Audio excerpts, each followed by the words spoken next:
Huwag mong tawaging asawa isang tao pag hindi pa kayo kasal. No license, no evidence. In short, kulurong pa yung relasyon yun. Anytime, pwede kayo maghiwalay dalawa. Kagaya ng lupa, para matawag mo sa iyo ang lupa at maangkin mo, kailangan mo talaga ng titulo. Kaya pag kinasal ka, ang ibig sabihin, KMJS, kasi nagkatuluyan kayo.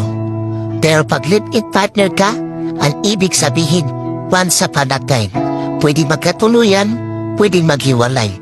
Pero pag kabit ka, ang ibig sabihin, tulpo. Kasi may magre-reklamo sa'yo at pwede ka pang makulong. Pero pag iniwan ka, ang ibig sabihin suko. Naluko ka na, na-scam ka pa. At pag minalas ka, mamamatay ka pa.